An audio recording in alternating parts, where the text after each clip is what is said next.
Hello there, and welcome to the Sleepy Facts channel. I'm so glad you found your way here. Maybe you had a long day, or maybe you're the kind of person who likes falling asleep to Arctic mysteries rather than counting sheep. Either way, tonight's journey is for you. Let your mind relax, your breathing slow, and your body grow light as snow settling on frozen water, because tonight, we're exploring polar bears, creatures who walk between ice and ocean, patient as the turning seasons. We'll drift from their solitary wanderings across frozen seas to the tender moments between mothers and cubs, discovering how life persists in a landscape of white silence. Some of what you hear tonight may surprise you, or at least spark curiosity as you drift off. Before we begin, if this helps you unwind, consider liking and subscribing, one sleepy soul at a time. Now, let's begin. The polar bear walks across sea ice that stretches to every horizon, white meeting white under pale Arctic light. This is the largest land carnivore on Earth, though it spends much of its life on frozen ocean rather than solid ground. Males can weigh 1,400 pounds. Their bodies built like mountains of muscle beneath thick fur. They move with surprising grace for their size, each paw landing softly on ice that might crack under lesser creatures. The scientific name Ursus maritimus means maritime bear, bear of the sea. And this tells us something essential.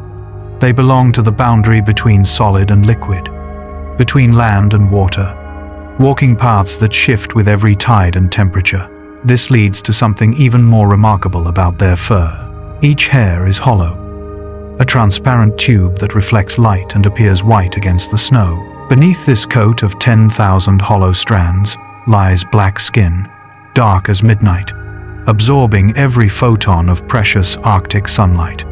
The fur is not truly white at all, but clear, and sometimes, when wet or in certain light, it appears yellow or even pale green from algae that grows in those hollow shafts. Touch a polar bear's coat, and your fingers would sink through layers of warmth, each hair trapping air like a personal climate carried across the ice. In the deepest cold, when temperatures fall to 50 below zero, this fur keeps them so insulated they can overheat while running. While their fur provides one kind of protection, beneath it lies something equally extraordinary. A polar bear carries a layer of fat up to 4 inches thick, wrapping their entire body in stored energy and warmth. This blubber weighs hundreds of pounds in a healthy bear, accumulated during the hunting season when seals are plentiful. It serves as insulation better than any human-made material, keeping their core temperature stable even when they swim through water just above freezing. The fat also provides buoyancy, helping them float during their long ocean swims. Sometimes a polar bear will go months without eating, surviving entirely on this stored abundance, their bodies slowly burning through summer's harvest during winter's lean times. Not all polar bears share the same hunting grounds. They range across 5 nations: Russia, Norway, Greenland, Canada, and the United States, through Alaska, following the ice that forms and melts with the seasons.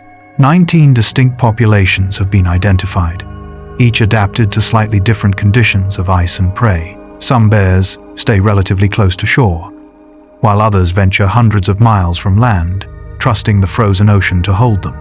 They are found as far north as 88 degrees latitude, nearly at the top of the world, places where the sun disappears for months and then refuses to set for months more. Each population knows its own territory, the way you know the rooms of your home, reading the ice like a familiar book. Beyond this, there's another mystery in how they navigate such a featureless world. A polar bear can smell a seal from 20 miles away, detecting the breathing hole in the ice that betrays a seal's presence beneath. Their sense of smell is perhaps the most acute of any creature, allowing them to find prey hidden under 3 feet of snow and ice. They can smell seal birth lairs, those snow caves where mother seals nurse their pups, and can distinguish between different seals as easily as you distinguish faces. This nose guides them across endless white expanses, where everything looks the same, following scent trails invisible to any other sense. Even in the howling wind that erases all tracks, the polar bear finds its way, by reading the stories written in molecules of air. This leads them to their primary prey, the ringed seal, which makes up most of their diet. A polar bear hunting seals becomes a study in patience, sometimes waiting motionless beside a breathing hole for hours or even days. When a seal surfaces, the bear's strike is instant, faster than thought, pulling the seal onto the ice with paws powerful enough to decapitate a beluga whale. They eat the blubber first, the energy-rich fat that will sustain them through lean times, sometimes leaving the meat for Arctic foxes and gulls. A single seal might provide enough calories for 8 days, though a hungry bear can eat 100 pounds of seal blubber in one sitting. They are efficient predators, but success is not guaranteed. Studies show they only catch seals in one of every 10 or 20 attempts. Not all hunting happens at breathing holes. Some polar bears practice still hunting, where they lie beside a lead, an opening in the ice, waiting for seals to surface. Others stalk seals resting on the ice, approaching with infinite slowness, freezing whenever the seal lifts its head, moving only when the seal looks away. The bear might crawl on its belly across 100 yards of ice, taking an hour to cover the distance, getting close enough for one explosive rush. Young bears are clumsy at this, giving themselves away with impatient movements, but old bears become nearly invisible, their white fur and patient stillness rendering them part of the landscape itself. Watching a polar bear hunt is like watching ice form, a process of such gradual change that you cannot mark the moment when stillness becomes motion. While they excel at seal hunting, polar bears are remarkably adaptable in their diet. In summer, when ice melts and seals become inaccessible, some bears turn vegetarian, grazing on kelp and berries and grass. Others scavenge along beaches, eating washed-up whale carcasses that provide feasts for dozens of bears at once. Some have learned to hunt walrus, though this is dangerous. A walrus can weigh twice as much as the largest bear and possesses tusks like ivory daggers. Polar bears have been observed eating birds and eggs, catching fish, even hunting reindeer on shore. They are opportunistic, taking what the Arctic offers, flexible in everything except their need for sea ice, that frozen platform from which all their survival strategies depend. Beyond this, there's another aspect of their physical power. A polar bear's paws are enormous, up to 12 inches across, serving as snowshoes that distribute their weight across thin ice. The paws are partially webbed, making them powerful swimmers, and covered underneath with small bumps called papillae that provide traction on slippery surfaces. Their claws, thick and curved and sharp as scythes, cannot retract like a cat's, but remain always ready, tools for gripping ice and prey. These paws leave tracks across the Arctic, signatures written in snow that tell stories of their passage, where they paused to sniff the air, where they suddenly ran, where they stopped to rest. In the silence of the tundra, these tracks are the closest thing to language the ice possesses. This leads to something even more remarkable about how they move through water. Polar bears are extraordinary swimmers, capable of swimming continuously for days at a time. The longest recorded swim was made by a female who swam 426 miles over 9 days, crossing open ocean to reach ice. They paddle with their front legs, while their back legs trail behind, like rudders, reaching speeds of 6 miles per hour in the water. Their nostrils close when submerged, and they can hold their breath for minutes at a time, though they prefer to keep their heads above water. Cubs learn to swim when they're just months old, following their mothers into leads and channels, gaining confidence stroke by stroke.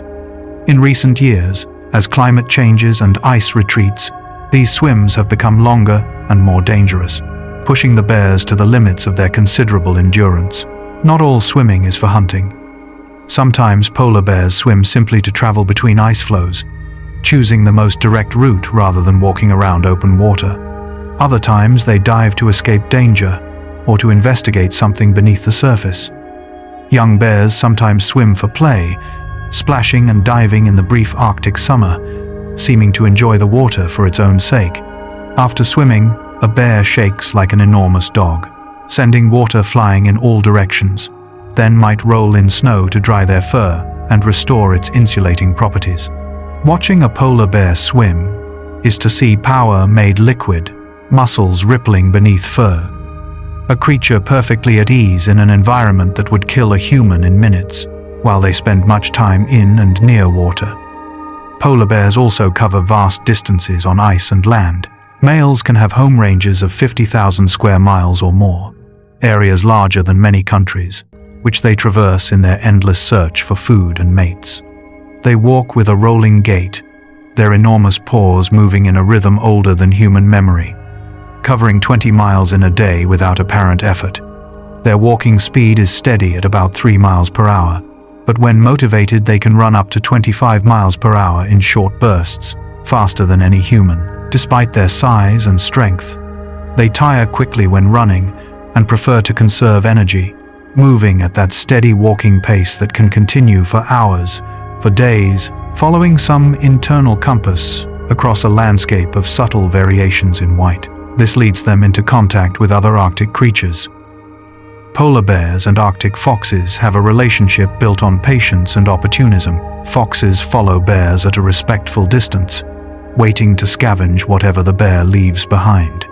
A polar bear's leftovers can sustain a fox for days, and in the harshest seasons, these scraps may make the difference between survival and starvation. The bear tolerates the fox's presence with what seems like indifference, neither helping nor hindering the smaller creature. Sometimes, ravens join this procession, black birds against white snow, adding their voices to the silence. These relationships are not friendships but arrangements, each species using the other without affection or animosity. The mathematics of survival worked out over countless generations. Beyond this, there's another relationship, more fraught with tension. Full-grown male polar bears are one of the few animals that actively hunt humans given the opportunity. Though such encounters are mercifully rare, they approach with curiosity that can turn predatory, seeing humans as potential prey in a landscape where food is always scarce. In towns like Churchill, Manitoba, where bears regularly pass through, people have learned to respect these animals, keeping watch, carrying deterrents, never walking alone during bear season. The relationship between humans and polar bears exists in that uncomfortable space between wonder and fear, admiration and respect. Two apex predators sharing territory where resources grow increasingly scarce. Most bears, given the choice, avoid humans, but hunger can override caution, and a starving bear is a desperate bear. Not all polar bears are solitary. Though they spend most of their lives alone, certain circumstances bring them together. When a whale carcass washes ashore, dozens of bears might gather to feed, establishing a temporary hierarchy based on size and aggression. The largest males eat first, defending their position with displays of strength, standing tall, making themselves appear even larger, sometimes engaging in brief, ritualized fights. Smaller bears and females with cubs feed at the edges, taking what they can without challenging the dominant males. These gatherings are tense but usually bloodless, each bear taking what the social order allows. When the food is gone, they disperse again into solitude, returning to the ice and the endless hunt. While these gatherings are temporary, there's another time when polar bears come together with different purpose. Mating occurs in spring, when males track females across the ice by scent, sometimes following a potential mate for days or weeks. Males compete for females, and these competitions can become violent, with males fighting, biting, and wrestling until one admits defeat by fleeing.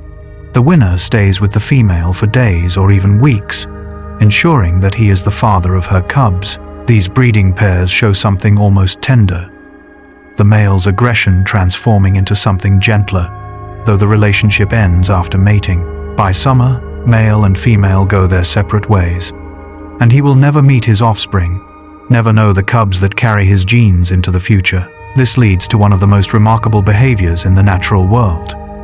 Pregnant female polar bears dig dens in snowdrifts or earth, preparing for the birth of their cubs. This usually happens in autumn, with dens located on land or sometimes on stable sea ice. The female enters the den before the first winter storms and remains there for months, not eating, not drinking, not eliminating waste, living entirely on stored fat while her body performs miracles. Inside her, cubs are growing, and in the darkness of midwinter, she gives birth, usually to twins, sometimes to a single cub or triplets. The cubs at birth are impossibly small, weighing just 1 pound, blind and helpless, and covered in sparse fur. They could fit in your hand, these tiny descendants of the Arctic's greatest predator. Not all cubs share the same chances of survival. In the den's darkness, the mother nurses them with milk that is 40% fat, the richest milk of any bear species. Her cubs grow rapidly, gaining weight and strength, developing the thick fur that will protect them in the world beyond the den. The mother loses up to half her body weight during denning, sacrificing her own substance to build the bodies of her young. She does not eat for 4 to 8 months, a fast that would kill almost any other mammal. Her metabolism slowing, her body perfectly calibrated to sustain itself and her cubs through the long dark season. When she finally emerges in spring, often in March or April, her cubs weigh 20 to 30 pounds and are ready to encounter their frozen world for the first time. Beyond this, there's another touching aspect of maternal care. A mother polar bear is fiercely protective of her cubs, defending them against all threats, including male polar bears who will kill and eat cubs if given the chance. She teaches them everything they need to survive: how to hunt, how to find breathing holes, how to swim, how to judge ice thickness, how to endure the cold and wind. Cubs stay with their mother for 2.5 years, one of the longest dependency periods of any bear species. During this time, they play fight and explore, developing the skills and confidence they'll need for their solitary adult lives. Watching cubs play, tumbling across snow, mock fighting and chasing each other, reveals something joyful in these creatures of the ice. A reminder that even apex predators begin as children, learning through play. While cubs play and grow, the ice itself changes with the seasons. Winter ice is thick and stable, extending far from shore, providing hunting platforms across vast areas. In spring, ice begins to break up, creating leads and openings, which can be good for hunting as seals become more accessible. Summer brings the greatest challenge, as ice melts and retreats, forcing many bears onto land where food is scarce. Some populations now spend up to 5 months on land during ice-free summers, a dramatic change from historical patterns. In autumn, as temperatures drop, new ice forms, and bears return to the frozen ocean, resuming their hunting. This annual cycle governs everything about their lives. The rhythm of freeze and thaw, as fundamental as heartbeat. This leads to something even more remarkable about their physiology. Polar bears have evolved to handle feast and famine cycles that would destroy other carnivores. After a successful hunt, they can eat enormous amounts, storing energy for lean times ahead. Their metabolism can slow down when food is scarce, entering a state called walking hibernation, where they burn fewer calories while remaining active. Their bodies can recycle urea, which would normally be toxic, converting it back into protein rather than wasting it. They can fast for months without losing bone mass or muscle strength the way humans would, their bodies somehow protecting essential tissues, even during extreme weight loss. These adaptations make them uniquely suited to an environment where food is abundant for brief periods and absent for long stretches. Not all polar bear populations face the same challenges. The southern Beaufort Sea population has declined significantly in recent decades, while some northern populations remain relatively stable. These variations depend on ice patterns, prey availability, and human impacts, which differ across regions.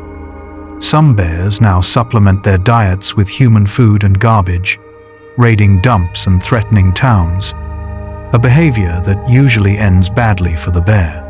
Others have learned to prey on caribou or musk oxen, expanding their traditional diet in response to changing conditions. Each population adapts to its circumstances, evolving behaviors and strategies in real time. Nature's laboratory testing new solutions to unprecedented problems. Beyond this, there's another mystery in their evolutionary history. Polar bears and brown bears diverged relatively recently in evolutionary terms, perhaps 150,000 years ago, maybe as recently as 30,000 years, which is the blink of an eye on the scale of deep time. They can still interbreed, producing fertile offspring called Paisley bears or Growler bears, hybrids appearing more frequently as climate change pushes their ranges together. DNA studies show that ancient polar bears interbred with brown bears, and that genes from Irish brown bears appear in modern polar bears, suggesting a complex history of separation and reunion. These genetic echoes tell stories of ice ages and warming periods, of populations isolated and then rejoined, the past written in molecules that persist across millennia. This leads them into interesting sensory adaptations. Beyond their extraordinary sense of smell, polar bears have excellent hearing, capable of detecting seals under ice or movement from great distances. Their vision is comparable to human vision, seeing in color and adapted to the bright reflections of sun on ice and snow. They have a third eyelid, a transparent membrane that protects their eyes from snow blindness and wind. In the constant daylight of Arctic summer, or the constant darkness of winter, these adaptations allow them to function equally well in all light conditions. They perceive the world differently than we do. Reading information from dimensions we barely register the smell of fear, the sound of breathing through ice, the subtle color differences in snow that mark densites or thin ice. While they excel at interpreting their environment, polar bears also modify it in subtle ways. Their dens become features of the landscape, used sometimes by the same family line for generations. Traditional sites passed down through learned behavior rather than genetics. The trails they walk repeatedly become paths in the snow, following the most efficient routes between hunting areas. Where many bears travel, these paths can become surprisingly distinct, highways of packed snow crossing otherwise trackless expanses. Even their breathing holes, places where bears wait so long that their breath melts through the ice, mark the landscape, temporary features that last until the next snowfall erases them. In this way, polar bears write themselves into the geography, leaving signatures that other bears can read. Not all their behaviors are about hunting. Polar bears are intelligent and curious, investigating objects and changes in their environment. They have been observed using tools, pushing chunks of ice to break into thick snow dens, or dropping chunks onto seal layers to break through. Captive bears demonstrate problem-solving abilities, figuring out how to access food from complex containers, learning and remembering solutions over time. They show personality differences, some bold and aggressive, others cautious and patient, variations that suggest rich inner lives we can only guess at. Sometimes, bears engage in behaviors that seem to serve no survival purpose, rolling in snow, carrying objects for distances, then abandoning them, pressing their faces into snow for minutes at a time. Whether these are forms of play, stress relief, or something else entirely remains unknown. Beyond this, there's another aspect of their relationship with ice. Young ice, newly frozen, can support a bear's weight, but requires careful testing. Bears approaching questionable ice spread their weight by lying flat and crawling, distributing their mass across a larger area. They can judge ice thickness by appearance and sound, avoiding areas that are too thin, sometimes breaking through deliberately to reach water below. When ice breaks beneath them, they can pull themselves back up using their powerful claws and forelegs, emerging and shaking off the water. Their relationship with ice is tactile and intuitive, a language learned from their first ventures outside the den, reading frozen water the way you read emotions on a familiar face. This leads to moments of unexpected gentleness. Despite their power and predatory nature, polar bears can be surprisingly careful and deliberate in their movements. A mother leading cubs across thin ice moves with supreme caution, testing every step before allowing her cubs to follow. Bears approaching seal dens where young pups hide demonstrate remarkable precision, using just enough force to break through, but not so much that they injure the pup they're trying to catch. They can walk on ice so thin it flexes beneath them, feeling its give and responding instantly, balancing on the edge of what the ice can support. This physical awareness, this constant conversation between body and environment, represents intelligence of a kind that doesn't require language or abstract thought. While they move with such awareness across ice, their paws leave tracks that tell detailed stories. The size of the track reveals the bear's approximate size, and sex male tracks much larger than female tracks. The depth shows how heavily the bear was walking, whether hurrying or moving casually. The spacing between prints indicates whether the bear was walking, trotting, or running. Claw marks ahead of the pad show where the bear gripped ice or snow. Following a track line across snow, an experienced observer can reconstruct the bear's activities, where it stopped to investigate something, where it caught a scent and changed direction, where it broke into a run. These tracks are the closest thing to written history the Arctic possesses. Each set of prints, a brief autobiography dissolving under wind and fresh snow. Not all of their lives unfold on ice. Some polar bear populations spend significant time on land, particularly during summer when ice retreats far from shore. The western Hudson Bay bears come ashore for up to 4 months, waiting for the bay to freeze. During this time, they conserve energy by resting up to 90% of the day, entering that walking hibernation where their metabolism slows dramatically. They seek out cool areas, shaded valleys, patches of remaining snow, sometimes digging daybeds in earth to reach cooler ground. These summer months test the bear's endurance, living on stored fat, waiting for the season when ice returns and hunting can resume. As summer lengthens and ice-free periods extend, these fasts grow more challenging, pushing bears closer to the edge of what their bodies can endure. Beyond this, there's another aspect of their summer behavior that reveals their adaptability. During ice-free months, some bears enter a state remarkably similar to hibernation, though they remain capable of waking and moving if necessary. Their heart rate drops, their breathing slows, and their body temperature decreases slightly, all measures to conserve the energy stored in their diminishing fat reserves. Unlike true hibernation, they can rouse themselves quickly if opportunity or danger presents itself, but they choose stillness over movement, patience over action. This ability to shut down their systems while remaining alert enough to respond represents a middle ground between activity and dormancy, a twilight state that allows survival when the world offers nothing to hunt. This leads to something even more remarkable about their fat metabolism. When polar bears fast, their bodies preferentially burn fat while preserving muscle and organ tissue. Their livers can process enormous amounts of vitamin A without toxicity, unlike most mammals who would sicken from the concentrations found in seal liver. Their kidneys handle the high-protein diet and long fasts without developing the problems that would plague human organs under similar conditions. Even their bones remain strong during fasting periods, somehow avoiding the calcium loss that typically accompanies starvation. These physiological miracles happen quietly within their bodies, invisible processes that make the difference between surviving until the ice returns or perishing just before relief arrives. While their bodies endure these cycles, their behavior adapts to seasonal abundance and scarcity. In years when seals are plentiful and hunting is good, bears build larger fat reserves, entering summer in better condition, with greater margins for survival.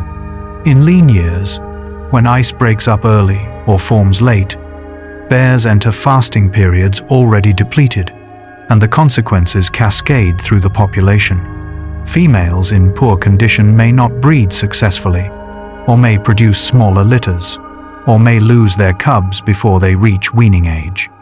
The connection between ice conditions and bear survival operates through these intimate physiological pathways, the health of individuals reflecting the health of the frozen ocean itself. Not all polar bears experience the same seasonal patterns. The northernmost populations live where ice persists year-round, never needing to come ashore, hunting continuously through all seasons. These bears represent what the species once was everywhere, before recent changes began altering Arctic patterns. They show us the baseline, the adaptation to permanent ice that shaped polar bear evolution. Watching these bears, following their movements across ice that never melts, offers a window into the past, a vision of how polar bears have lived for thousands of generations. Their present is built on stability that other populations have lost, and their future depends on whether their ice remains or joins the retreat happening elsewhere. Beyond this, there's another dimension to their physical presence. A polar bear's skull is longer and more streamlined than other bear species, adapted for catching seals and reducing wind resistance while swimming. Their teeth are specialized, with canines for gripping prey and carnassials for shearing meat, lacking the flatter molars that brown bears use for grinding plant material. The skull's structure reveals evolutionary history, each feature shaped by the demands of hunting marine mammals on ice, diet, and habitat written in bone architecture. Inside that skull sits a brain, smaller than a brown bear's brain relative to body size, but adapted for different kinds of intelligence, spatial reasoning across featureless landscapes, patience in ambush hunting, reading ice conditions through subtle sensory cues. This leads them into fascinating territorial behaviors. Polar bears are not territorial in the way wolves or cats are, defending specific areas against all intruders. Instead, they have home ranges that overlap with other bears, areas they know intimately but don't defend. Males range more widely than females, covering larger areas in their search for food and mates. Females with cubs use smaller ranges, staying closer to productive hunting areas, balancing the need to hunt against the danger of encountering adult males. These ranges shift with the ice. Bears following the frozen habitat as it expands and contracts with seasons. The concept of territory becomes fluid when your habitat is literally liquid underneath, when your hunting ground can melt away or freeze into existence, depending on temperature. While they move through these ranges, polar bears communicate in ways both obvious and subtle. They leave scent marks by rubbing against rocks or ice, chemical messages that persist for other bears to find. They make vocalizations, chuffing, growling, roaring when threatened or aggressive, though much of their lives pass in silence. Mothers hum to their cubs, a low, continuous sound that comforts and guides young bears, one of the few gentle sounds these predators make. Body language speaks volumes in bear society. The angle of the head, the set of the shoulders, whether a bear holds another's gaze or looks away. Two bears meeting on the ice negotiate dominance or tolerance through these signals, often avoiding physical conflict through mutual assessment, each reading the other's size and confidence, and deciding whether confrontation serves their interests. Not all encounters end peacefully. When bears fight, the combat can be brutal, though usually brief. They rear on hind legs, using their height advantage, striking with paws that can break bone, biting with jaws powerful enough to crush seal skulls. Most fights end when one bear breaks away, running, and the victor doesn't pursue, the point established without need for killing. Serious injuries are relatively rare, suggesting that both bears understand the risks, that even the winner can be wounded badly enough to compromise hunting ability. Evolution favors restraint in these battles, favors the bear who can establish dominance without sustaining damage, favors the loser who knows when to withdraw. The result is a system of dominance displays that usually stops short of lethal force, aggression channeled into ritual and signal. Beyond this, there's another aspect of their intelligence in problem solving. Polar bears investigating human structures demonstrate impressive cognitive abilities, testing doors and windows, figuring out how to open latches, even working cooperatively.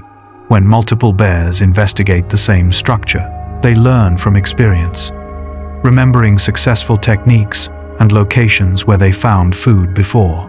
Young bears watch older bears and imitate their techniques. Cultural transmission of knowledge that varies between populations.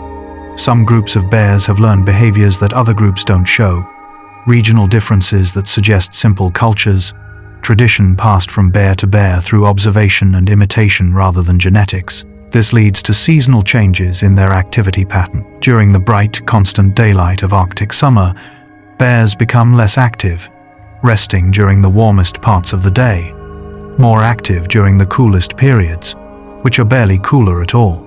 In the constant darkness of winter, they adjust their activity to prey behavior rather than light cycles, hunting whenever seals are accessible. These adjustments happen smoothly, their internal clocks flexible enough to function in places where day and night lose their meaning for months at a time.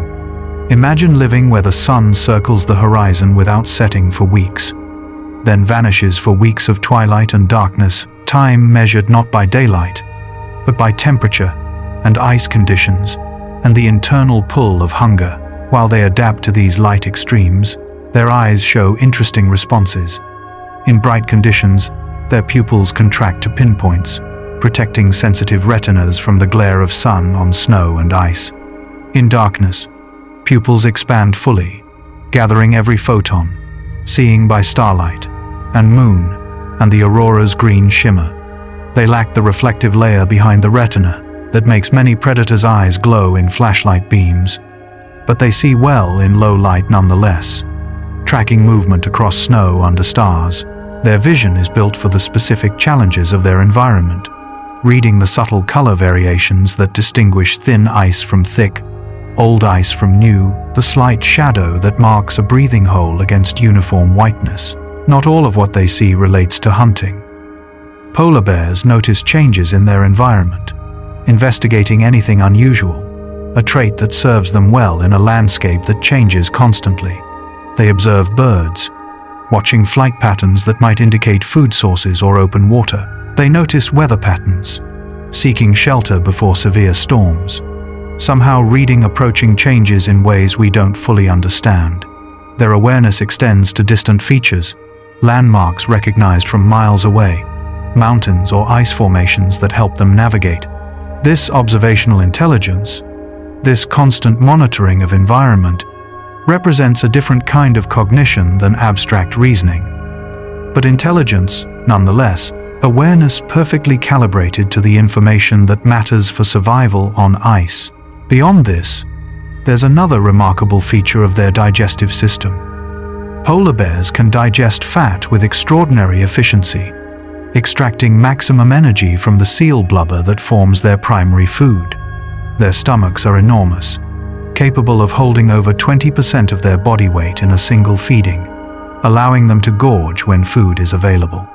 The digestive process is rapid, processing meals in a matter of hours rather than the days required for digesting plant material. This efficiency matters in an environment where the next meal is never guaranteed, where hunting success is intermittent, where the ability to process large amounts of food quickly and store the energy as body fat directly determines survival through lean periods. This leads them through daily rhythms that differ from most animals. Polar bears don't observe strict schedules, instead responding to opportunities and conditions. They might hunt actively for days if prey is available, then rest for days if hunting is poor or weather is severe.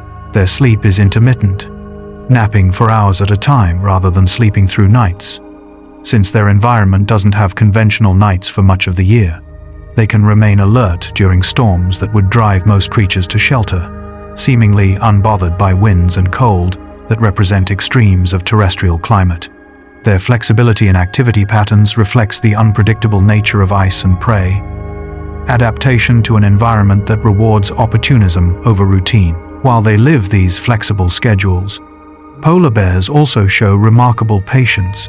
A bear waiting at a seal's breathing hole might remain motionless for 18 hours or more, a meditation on stillness that few predators can match.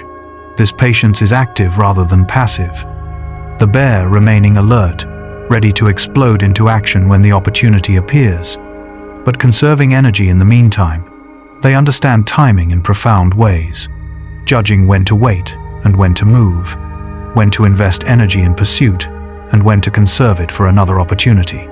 This temporal intelligence, this sense of when to act and when to hold still, may be their most important cognitive skill. more valuable than strength or speed. In an environment where success depends on being in the right place at the right moment, not all their time involves hunting or waiting. Polar bears spend significant time on body maintenance, grooming their fur, removing ice and dirt, ensuring the insulation remains effective. They rub against rough ice or rocks, scratching areas they cannot reach directly, maintaining their coat's condition through these simple behaviors. After swimming, the grooming becomes more urgent, shaking water out, rolling in snow to absorb moisture, restoring the fur's ability to trap air. They attend to their paws, pulling out ice balls that form between pads, licking injured areas, maintaining the tools on which their survival depends. These maintenance behaviors happen automatically, built-in routines that keep their body's primary interfaces with the environment functional. Beyond this, there's another element of how cubs learn about their world. Young bears stay close to their mother for more than 2 years, an extended apprenticeship in ice survival. They watch how she tests ice, how she approaches breathing holes, how she judges weather and chooses den sites.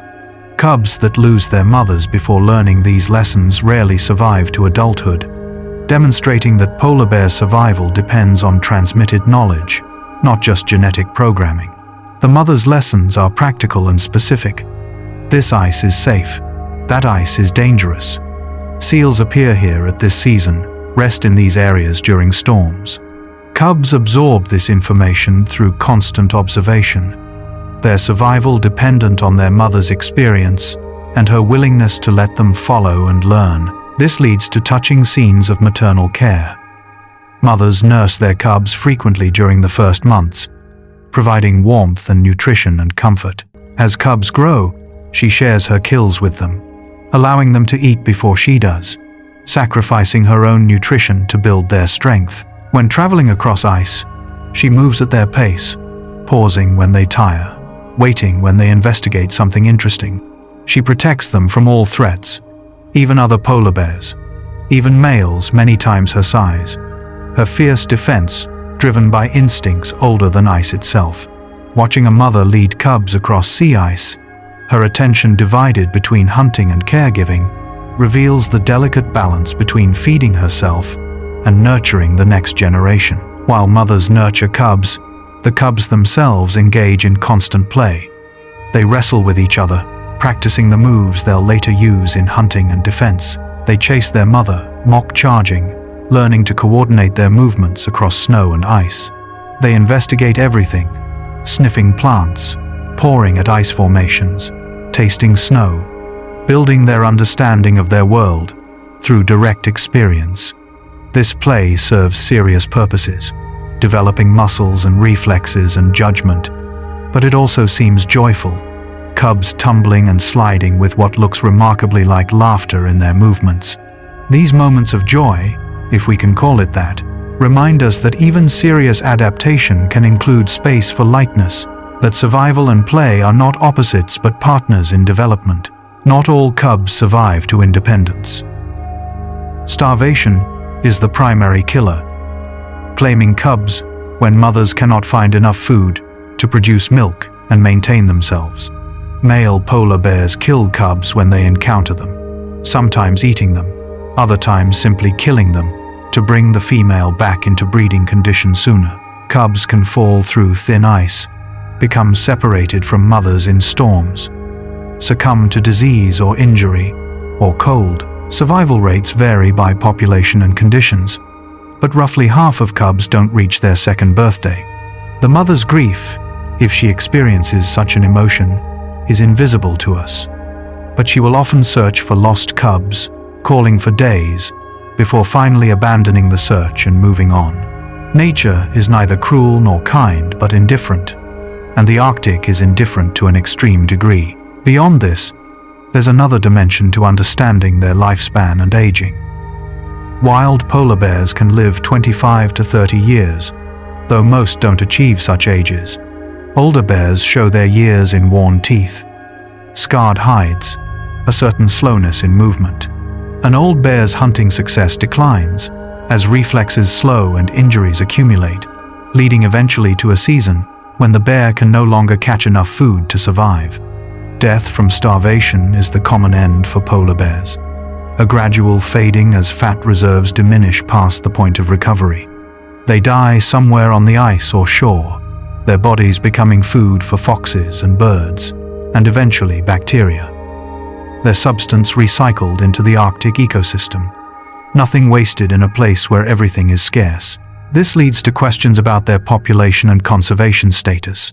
Estimates suggest 22 to 31,000 polar bears remain worldwide, divided among those 19 distinct populations. Some populations are stable, others declining, others too data deficient to assess with confidence. They are listed as vulnerable on the global conservation status scales, threatened primarily by climate change and its effects on sea ice. Beyond ice loss, bears face other threats: pollution accumulating in their fat, particularly persistent organic pollutants that concentrate through the food chain. Some populations experience human-caused mortality from hunting, though most nations regulate this carefully. Oil spills pose catastrophic risks, as oil destroys fur's insulating properties and is toxic when ingested during grooming. While they face these pressures, polar bears also demonstrate remarkable resilience in some ways. Populations that suffered severe declines from unregulated hunting have recovered when protection was implemented, showing that bear numbers can rebound given the chance. Individual bears adapt to changing conditions, finding new food sources, modifying behavior, persisting in places where survival seems improbable. Their intelligence and flexibility, evolved for dealing with the Arctic's natural variability, serves them well in responding to rapid change, though there are limits to how much adaptation can compensate for the loss of the habitat itself. Watching bears find creative solutions to novel problems offers hope, but hope tempered by the reality that no amount of bear cleverness can compensate for ice that simply isn't there. Not all conservation efforts focus on the bears themselves. Much work concentrates on protecting and monitoring sea ice, reducing greenhouse gas emissions, preserving the foundation on which polar bear survival rests. Scientists track bear populations using satellite collars, DNA analysis of hair and scat samples, aerial surveys, local knowledge from Arctic communities. These studies reveal population trends, movement patterns, health indicators, information essential for making informed conservation decisions. The work is challenging, conducted in extreme conditions, expensive and dangerous, but it provides the data needed to understand what's happening and what might help. Each piece of information adds to our understanding of how bears survive and what they need. Beyond this, there's another aspect of polar bears in human culture. They appear in indigenous stories across the Arctic, featured in mythology and art, respected as powerful spirits and skilled hunters. Traditional knowledge about bears, accumulated over thousands of years of coexistence, informs modern conservation efforts, offering insights that scientific studies alone might miss. In popular culture, polar bears have become symbols of the Arctic itself, of wilderness and climate change, their image used in countless contexts. This symbolic status helps raise awareness, but also risks reducing complex animals to simple icons. The real bear, with its needs and behaviors obscured by the mythic bear of imagination. This leads to interesting genetic discoveries about variation within the species. Despite appearing similar, polar bears show genetic diversity across populations.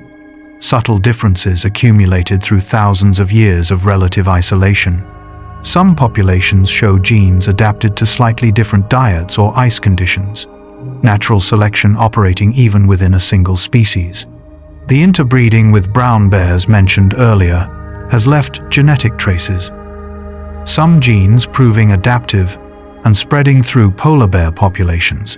These genetic studies reveal that polar bears are not finished evolving, that they continue to change in response to conditions, though whether evolution can keep pace with the current rate of environmental change remains an open question. While genetics reveal history and variation, individual bears show personality differences that genetics alone cannot explain. Some bears are bold, approaching novel situations with confidence, while others are cautious, watching from a distance before investigating. Some individuals are more aggressive, quicker to challenge other bears, while others avoid conflict whenever possible. These differences appear in cubs from the same litter, raised identically, suggesting that personality has components beyond genetics and experience. Researchers working with the same bears over years recognize individuals not just by ear tags or radio collars, but by behavior, by choices each bear makes consistently, by something that can only be called character. Not all of what bears experience can be measured or quantified. What does a polar bear think about while waiting at a breathing hole for hours? What does the world feel like to a creature with smell thousands of times more acute than ours? How does it experience the transition from the den's darkness to the Arctic's brilliant expanse of white? We project human experiences onto them, imagining what we would feel. But their consciousness, if we can call it that, operates through different filters and priorities. They are intelligent, but not self-aware, in ways we recognize, emotional, but not in the complex social way.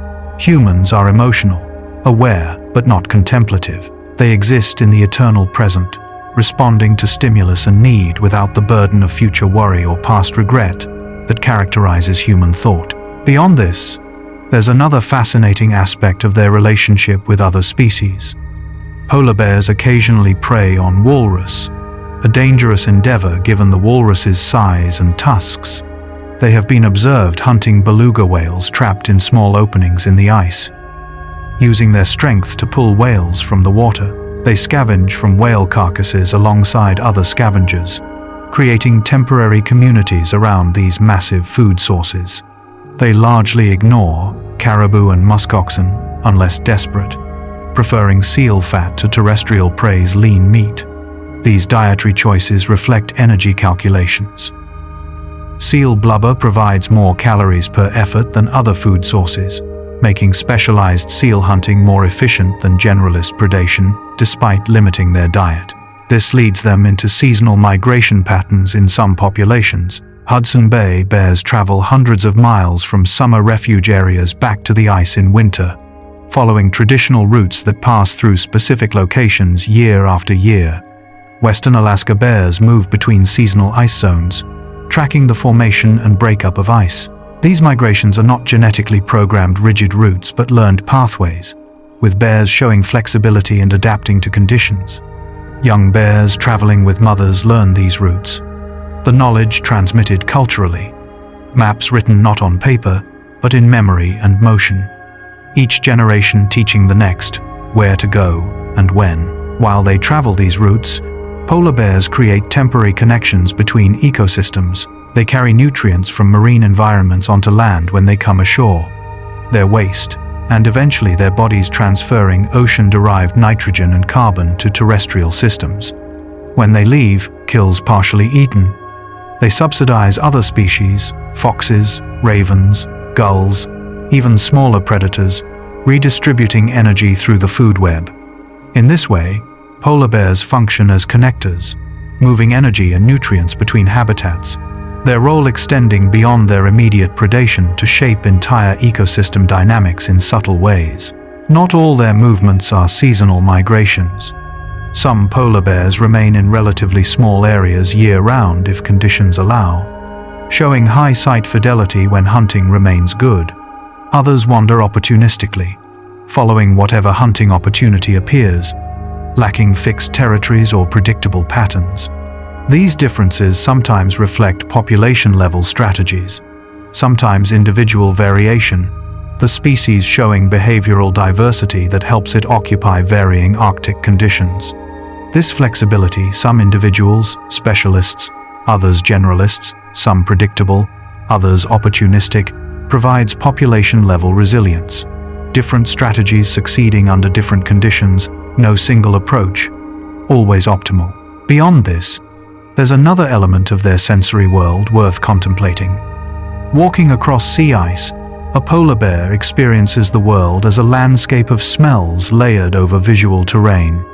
Each scent carries information: this seal passed here yesterday, That breathing hole is active. This ice is unstable and smells wrong somehow. That direction carries the scent of something worth investigating. The bear navigates as much by smell as by sight, reading an invisible topography that exists parallel to physical geography. We cannot imagine what this smell's eye view feels like. How rich and detailed a world perceived primarily through scent must be. How different from our visually dominated consciousness. This leads to questions about their hearing and what sounds matter in their world. The Arctic can be profoundly silent. Windless days where the only sound is the bear's own breathing and the soft crunch of snow under paws. Other times, wind howls constantly, ice grinds and cracks with sounds like thunder. The environment so loud that other sounds vanish beneath the roar. Polar bears can hear seals breathing at their holes, the soft exhalation that betrays presence beneath ice. They hear ice cracking, adjusting their movements to avoid areas where the sound indicates instability. They hear other bears from distances we can only guess at. Low-frequency sounds traveling far across snow. Their ears swivel independently, triangulating sound sources, building an auditory map of their surroundings that complements sight and smell. While they process these sensory inputs, polar bears make decisions that reveal sophisticated judgment. Faced with a choice between two hunting areas, bears somehow assess which offers better probability of success, factoring in distance, ice conditions, recent success rates, energy required. They judge whether pursuing a distant seal has sufficient chance of success to justify the energy expenditure. They evaluate whether to wait at a breathing hole or move to search for another. These decisions, made constantly throughout their lives, require processing multiple variables and estimating outcomes, a form of practical intelligence that doesn't require language or abstract thought, but produces effective results. Not all decisions involve hunting. Bears choose den sites based on criteria we can partially understand. Snow depth, slope angle, proximity to hunting areas, protection from wind, and probably others we haven't identified. Females returning to denning areas often choose sites near where they were born, showing long-term spatial memory across years of wandering. They time their entry into dens precisely. Too early, and they waste valuable hunting time. Too late, and conditions may become too severe. These reproductive decisions cascade across their lives, determining cub survival and lifetime reproductive success. Evolution, sculpting judgment through the simple filter of which choices lead to grandchildren. Beyond this, there's another remarkable aspect of their physical condition and health. Polar bears are remarkably free of parasites compared to other bear species. Perhaps because the extreme cold kills many parasites that would otherwise infest them. They do host some specialized parasites that have adapted to Arctic conditions, but parasite loads remain low. Diseases are relatively uncommon, though polar bears can contract trichinosis from eating infected seals, though this rarely seems to affect them severely. Their robust health likely reflects both their environment's harshness, which eliminates many pathogens, and their evolutionary adaptation to the specific diseases that do persist in Arctic conditions. This leads them through the challenge of thermoregulation in a warming Arctic. Polar bears are so well insulated that overheating is sometimes a greater danger than cold. On rare warm days, bears seek out remaining snow patches or wade into water to cool down. They pant like dogs when overheated, though this is energetically expensive and not sustainable for long periods. As Arctic temperatures rise and warm days become more frequent, this presents an increasing challenge, their magnificent cold weather adaptations becoming liabilities when temperatures climb above freezing. The fur that protects them at 50 below becomes stifling at 50 above. The insulation that saves them in winter threatens them in changing summers. While they manage their temperature, polar bears also navigate a landscape increasingly marked by human presence. Oil and gas development expands across Arctic regions, bringing noise, infrastructure, and the constant risk of industrial accidents. Shipping traffic increases through newly ice-free passages, creating collision risks and acoustic pollution. Communities expand, bringing more frequent bear-human encounters, more opportunities for conflict. Some bears adapt, learning to navigate around human activities, while others cannot adjust and suffer the consequences. The relationship between bears and humans becomes increasingly complex, requiring new solutions that balance human needs with bear conservation. Not all human impacts are negative.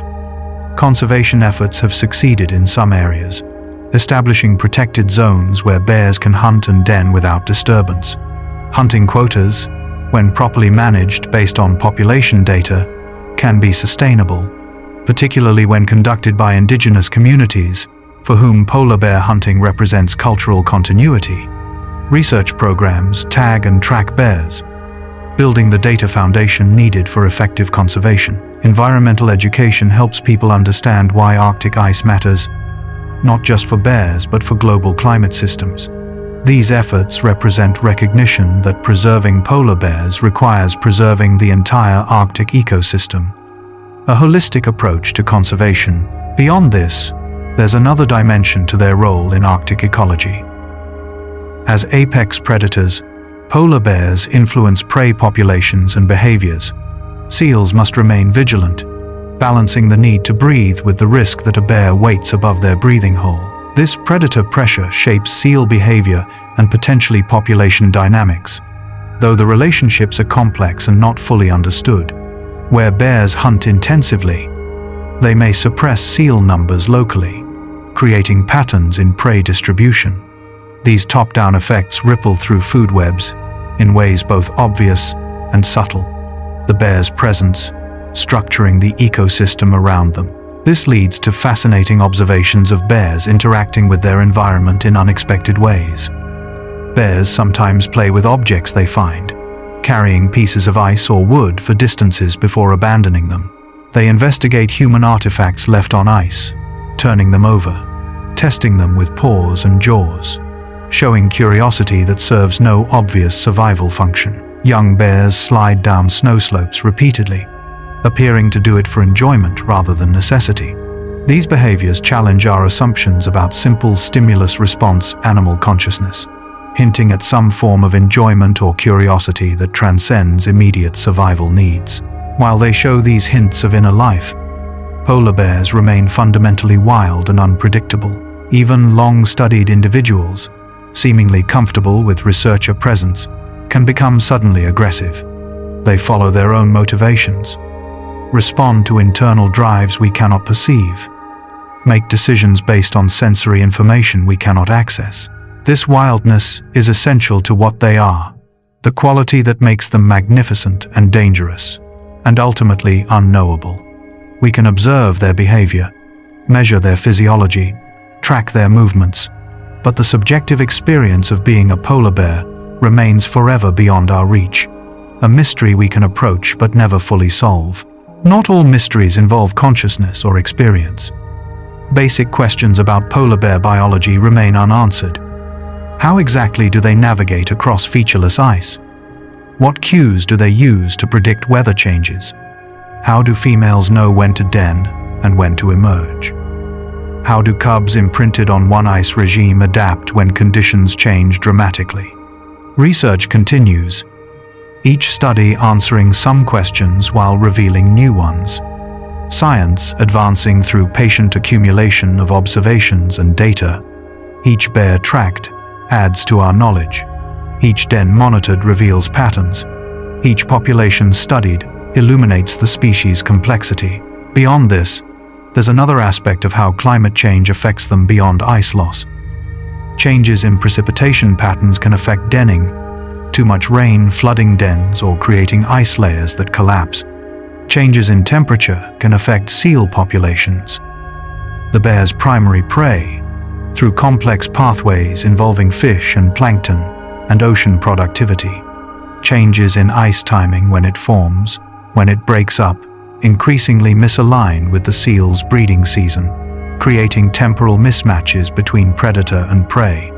These indirect effects may prove as important as direct ice loss. Interconnected changes rippling through Arctic ecosystems in ways that are difficult to predict.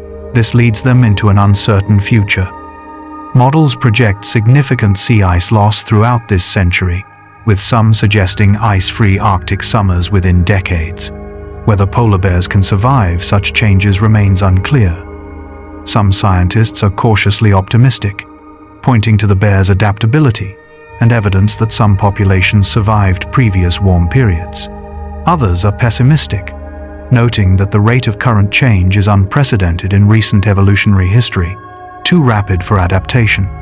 The truth likely varies by population and region. Some bears finding refuge in persistent ice zones, others gradually declining as their habitat disappears beneath them.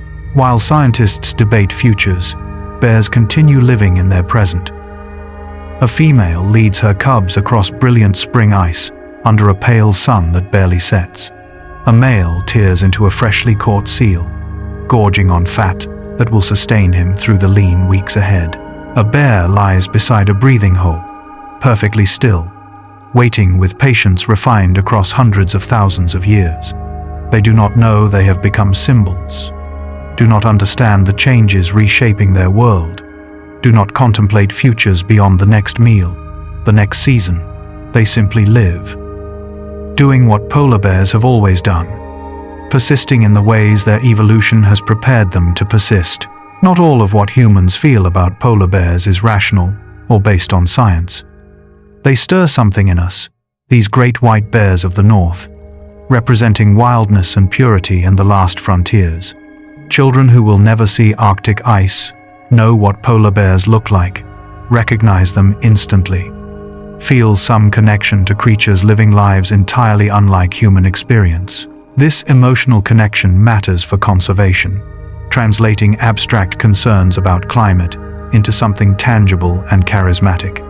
The bear's appeal helps protect not just the bear, but the entire ecosystem, leveraging human emotion to achieve conservation goals. Whether this is fair to the bear, turning them into symbols and spokesbears, is a question without easy answers. Beyond this, there's another element of traditional knowledge about polar bears held by indigenous Arctic peoples. Inuit hunters have observed bears for thousands of years, accumulating detailed understanding of behavior and ecology. Knowledge encoded in stories and practices passed down through generations. This traditional knowledge increasingly informs Western science, offering insights that might take decades to discover through formal research. When hunters report changes in bear behavior or ice conditions, when they share understanding of denning sites or migration routes, they contribute information of immense value. The relationship between indigenous knowledge and scientific knowledge grows more collaborative, recognizing that different ways of knowing can complement each other. This leads to questions about what we owe these bears. If anything, they did not ask to become threatened by human-caused climate change, did not choose to inhabit an ecosystem that would become ground zero for planetary warming. Some argue that moral responsibility demands we act to preserve them and their habitat, that causing their decline obligates us to prevent it. Others frame it differently, arguing that preserving Arctic ecosystems serves human interests through climate regulation, resources, and intrinsic value. These philosophical questions don't change what needs doing: reducing emissions, protecting habitat, minimizing direct threats, but they shape how we think about our relationship with other species and our responsibilities toward them. While humans debate ethics and policy, the bears themselves demonstrate daily what resilience looks like. A mother who lost her cubs to starvation will breed again the following year, instinct driving her toward reproduction despite previous loss. A bear that swims 60 miles across open water, near the limits of endurance, hauls out on ice and begins hunting as if the swim never happened. Young bears, born into a changing Arctic, learn to navigate conditions their ancestors never faced, finding solutions to problems that didn't exist a generation ago. This resilience is not infinite, has limits we may be approaching, but it reminds us that nature is not simply passive victim but active participant, responding and adapting within the constraints physics and biology allow. Not all adaptations succeed, and not all bears make it. The ones that die from starvation, from failed hunts, from thin ice breaking, from human conflict disappear into the Arctic landscape, their struggles invisible to most humans. For every bear that succeeds, others fail, natural selection operating through the harsh filter of survival. This has always been true. Mortality is nothing new. But when mortality rates exceed reproduction rates, population declines become inevitable. The mathematics are simple and brutal. More deaths than births equals eventual extinction. How close various populations are to this tipping point varies. Some stable, others declining, others hovering in uncertain equilibrium. Beyond this, there's another perspective from deep time. Polar bears as a species are relatively young, perhaps only a few 100,000 years old, a newcomer to the evolutionary stage. In evolutionary terms, they remain closely related to brown bears, having only recently specialized for ice and seals. This suggests they might retain evolutionary flexibility, the ability to shift back toward more generalist strategies if ice disappears. Some populations already show this, increasing their consumption of terrestrial food, spending more time ashore. Whether this represents true adaptation or simply desperation, whether it can sustain populations long-term, remains unknown. Evolution doesn't plan ahead, only responds to conditions, and the speed of current change tests the limits of how fast evolution can operate. This leads to the sobering recognition that polar bears may become primarily terrestrial bears within our lifetimes, if they survive at all. The ice bear may become a memory, a historical adaptation to conditions that no longer exist, preserved in genes that no longer find expression in behavior. This transformation, if it occurs, would happen faster than any previous change in polar bear history, compressed from the geological timeframes of evolution into the span of human lifetimes. Whether what emerges, polar bears eating berries, hunting caribou, denning in earth rather than snow, still deserves the name. Polar bear becomes a philosophical question about identity and adaptation, and what defines a species beyond genetics. While we contemplate these possible futures, bears living today know only their present circumstances. They respond to conditions as they encounter them, making the best decisions their instincts and intelligence allow, surviving when they can, failing when they cannot. Each bear's life is its own complete story, beginning in a winter den, unfolding across ice and water, ending somewhere in the vast Arctic. Whether that story includes successful reproduction, whether their genes continue into future generations, depends on factors both within and beyond their control. The bear cannot change global climate, cannot vote for better policies, cannot even understand that the ice it depends on shrinks year by year. It can only persist, doing what polar bears do, until persistence becomes impossible. Not all of the story is written yet. Research continues, conservation efforts expand, climate policy evolves, and bears adapt within the limits of their biology.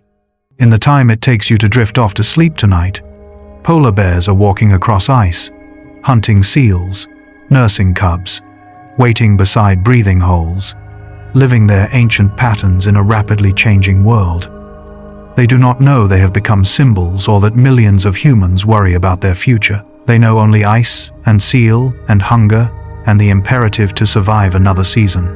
In their ignorance of their own symbolic importance, they are purely themselves, simply bears, living as intensely in each moment as only creatures without future consciousness can. Beyond this, there's another truth that should comfort rather than sadden. Every polar bear alive today is the descendant of bears that survived previous changes, previous challenges, the unbroken line stretching back through hundreds of thousands of years. They carry in their genes the solutions their ancestors found to past problems, resilience coded in DNA and expressed in behavior. They are not fragile decorations but hardened survivors, products of the Arctic's harsh selection pressures, adapted to endure what would kill almost anything else.